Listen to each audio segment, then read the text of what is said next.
na ovom crtežu. Dakle, kad govorim o cerviksu, odnosno o ušću maternice, onda se misli upravo na ovaj žuti dio. To je, dakle, to ušće maternice koje se u trudovima širi i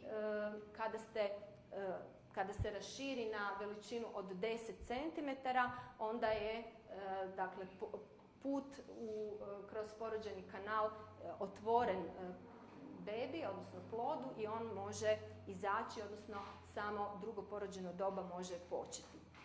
U početku se samo to ušće širi polako, dakle postepeno, ali kada dosegne jednu razinu od 5 cm, onda to ide puno brže. Kod prvorotki, prvo porođeno doba otprilike traje između 8 do 14 sati, 12 sati neki kažu, a kod višerotki je puno kraće, između 6 do 8 sati. Dakle, malo je lakše i tako obično žene i kažu nakon prvog poroda kad idu u drugi da im je bilo puno lakše. Drugo porođeno doba je doba, dakle, izgona, kada plod izlazi iz porođenog kanala. Dakle, tu se potpuno otvorilo, plod izlazi iz porođenog kanala. U tom dobu, dakle, važno je vaše aktivno sudjelovanje. Ono što smo rekli u prethodnom dijelu, važno je da kad primalja sugerira da se tiska, da onda pomognete bebi da izađe što prije i u što manje tih trudova, odnosno da što prije to završi. Otprilike traje između 1 do 2 sata, a kod višerotki je ono puno kraće, može biti i pola sata, dakle puno brže završava. Iako u praksi nije uvijek baš tako, nekada i prvorotke puno prije završe to drugo porođeno doba, tako da nije sve crno ili bijelo, dakle nije uvijek teorija ista u praksi. Dakle, u tom drugom porođenom dobu plod uz vašu pomoć izlazi iz porođenog kanala. Treće porođeno doba je doba u kome se nakon poroda odvaja i posteljica od samog endometrija maternice i čeka se da se porodi posteljica. Posteljica mora izaći cijela, dakle prate se svi režnjevi na posteljici, da li su prisutni, i taj period trećeg porođenog doba traje negdje oko pola sata. Nakon trećeg, naravno, slijedi četvrto porođeno doba. To je doba kada se prate vitalne funkcije same rodilje. Veće su mogućnosti zakrvarenja, pa je svakako potrebno imati pod nadzor samu rodilju i pratiti krvarenje, puls, krvni tlak, dakle kontrolirati njezine vitalne funkcije.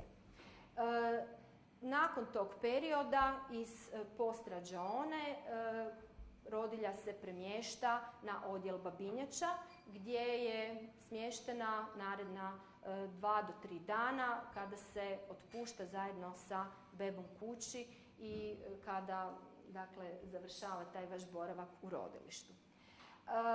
Često puta u tom drugom porođenom dobu, dakle kada je beba na izlasku iz porođenog kanala i kada se mora roditi, da bi se porod ubrzao, odnosno da bi se na neki način spriječilo pucanje same međice, dakle područja mišića koje se nalazi između samih sfinktera, između samog izlaza porođenog kanala i debeloga crijeva, radi se urez ili takozvana urez međice ili takozvana epiziotomija.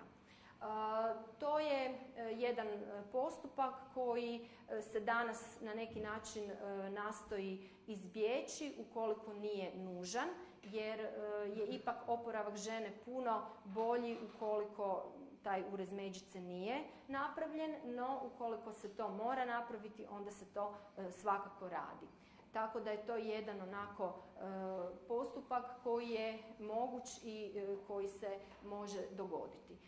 Sam urez nije bolan, on se radi u vremenu trajanja truda, tako da sama rodilja ne osjeti taj urez, no međutim isto tako nakon što se radi se porodi postelji, šiva se taj urez i uz korištenje anestezije, dakle isto nije bolno, ali treba paziti nakon perioda poroda, u periodu babinja, na tu epiziotomiju da se ne bi ti šavovi rastegnuli, da ne bi popucali i da se ne bi odužilo vrijeme same reparacije, odnosno cijeljenja tog ureza, odnosno same epiziotomije.